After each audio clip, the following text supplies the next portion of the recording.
Alright, I'm working on my big rock roller here, and I decided to give the Trackstar 1/8 buggy truggy shocks a try, so shout out to Rich Dupervash for that. So I'm in the rear. I already got one of them mounted up, and you can definitely see the difference between 1/8 shocks and the stock shocks. You know, these are all aluminum.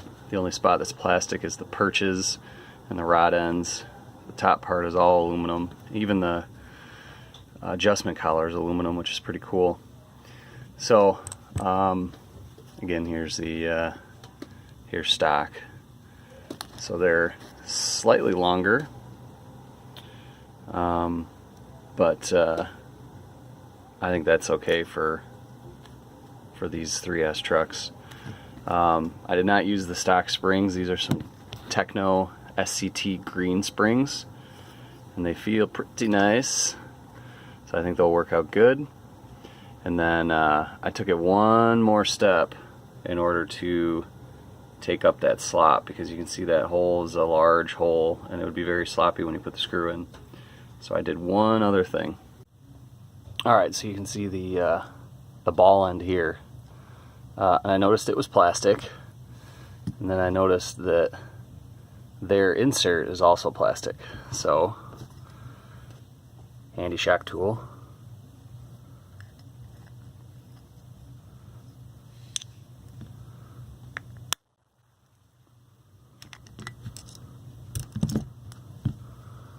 Took that end out.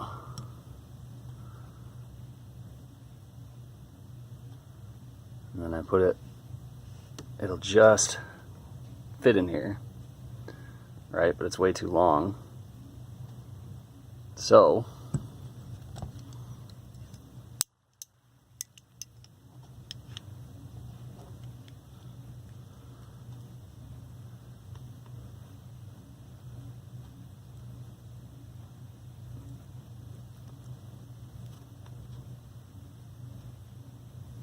there.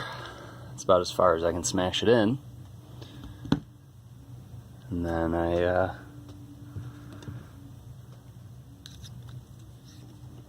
make sure it's flush, so it's flush on this side, and then that side's sticking out.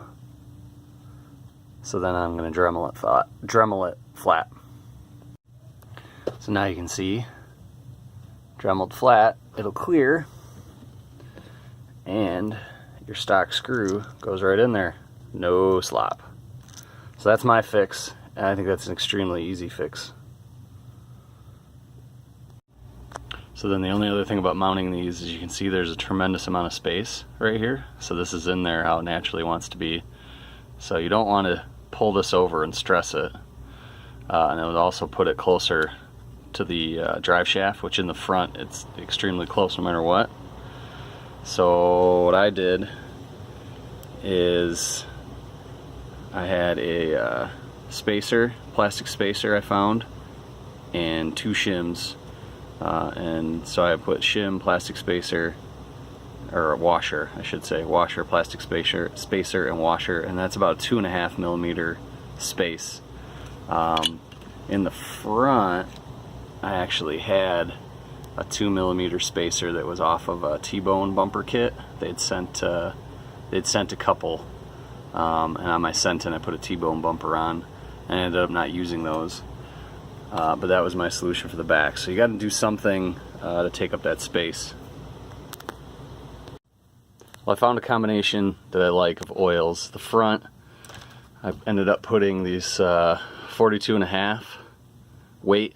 The rear is 30 weight, and on the front the collars are wound almost all the way up, and in the rear the collars are wound almost all the way down. So the springs may not be the best springs. I'm using the Techno SCT green springs, so they might not be the best, but it works.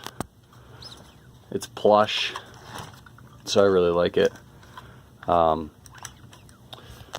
So that's the shocks on the big rock. The other stuff that I've done to it is 6-pack tires, I did the hot racing steering rack, which I still need to play with that because I feel like my turning radius isn't as sharp as it was, so I'm going to run it and experiment with that. I've got an Arrma 1/8 scale 15 kilogram servo in there, and FYI, I tried to put a Savox RTR servo in there, and it wouldn't fit because the way the mount is, there's like a flat piece here when you put your servo on, and then that Savox, it had like a piece of plastic in the middle. It was like a gusset piece that was like in this right in the middle, but it was underneath, so it wouldn't fit. So that's just something to be aware of, that not every servo is going to fit these Arrma 3S. This is my old Hobbystar 150. I could never make this thing work on 5 and 6S, but it always worked on 4S, so it'll be great for 2 and 3 and maybe 4, depending, because this Hobbystar motor, which is the 3674 2650 kV, is 4S capable. And I think that's pretty much it. So now if the weather would cooperate and it wasn't snowing and freezing all the time, I could get out and run this thing. So that's it for now. Talk to you guys next time.